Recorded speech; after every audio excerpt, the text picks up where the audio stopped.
స్వాగతం సుస్వాగతం. గౌరవ అతిథి శాసనసభ్యులు గౌరవ ఎంపీటీసీ 1 కనకరెడ్డి సూర్యకుమార్ గారు, మంచిసాల ఎంపీటీసీ 2 శ్రీమతి అత్తులు నాగరత్నం గారు, అలాగే అందరికి కూడాను సభావేదిక అలంకరించవలసిందిగా కోరుతున్నాం. అలాగే నియోజకవర్గ మండల స్థాయి పెద్దలందరినీ వేదిక అలంకరించవలసిందిగా కోరుతున్నాం.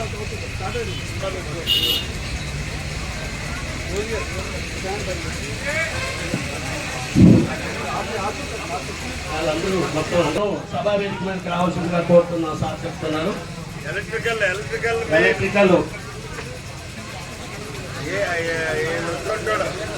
మీరిద్దరు ఎంఆర్ఓ, మీరు ఏం చేస్తున్నారో ప్రభుత్వ పరంగా చెప్పుకోండి. ఇది మంచి ప్రభుత్వం, ఎందుకంటే సంక్షోభంలో ప్రోత్సహించడానికి ఏర్పాటు చేసుకున్నటువంటి సభ ప్రజా వేదిక. ఈ వేదిక మీద ఉన్నటువంటి పెద్దలందరికీ మళ్ళీ ఏ ఒక్కరిని మర్చిపోయినా గొడవ మనం పేరు పేరున నా హృదయపూర్వకమైనటువంటి ధన్యవాదాలు తెలియజేసుకుంటూ, ఎప్పుడు ఎంతో ఆప్యాయత అనురాగాలతో నన్ను ఆదరిస్తున్నటువంటి మల్లిసాల గ్రామ సోదరీమణులు సోదరులకు ప్రత్యేకమైనటువంటి హృదయపూర్వకమైనటువంటి ధన్యవాదాలు. పత్రికా సోదరులు, మీడియా సోదరులు, అధికారులు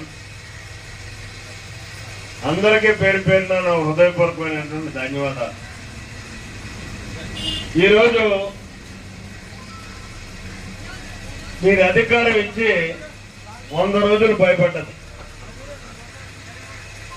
ఈ 100 రోజుల కాలంలో ప్రభుత్వ పరంగా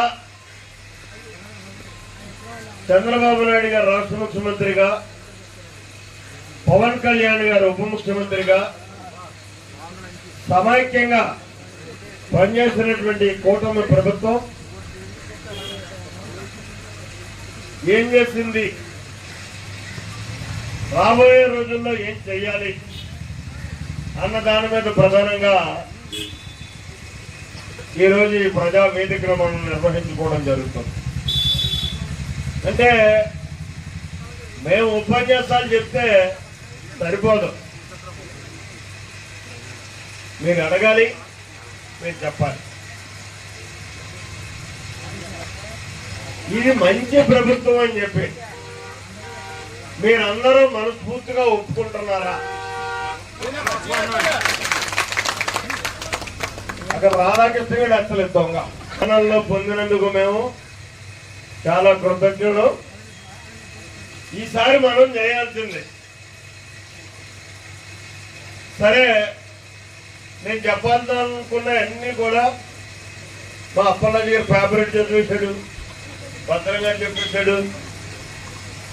మీకు కావాల్సినటువంటి కోరికలన్నింటినీ కూడా సింపుల్ గా సర్పంచ్ గారు మొగుడు చెప్తే వాళ్ళ తమ్ముడు సూర్యబాబు గారు మొత్తం చదివేశారు. మనసు ఉన్నటువంటి ప్రభుత్వం ఇవాళ పనిచేస్తుంది ఈ రాష్ట్రంలో. ఖచ్చితంగా తొందరలోనే నిధులు సమకూర్చుకొని మైనారిటీ వ్యవస్థను పరిరక్షించడం కోసం మసీదులకి డబ్బులు ఇస్తాం, చర్చలకి డబ్బులు ఇస్తాం. ఓకే సార్, ఆ మైక్ ఇంకోటి ఇచ్చేస్తే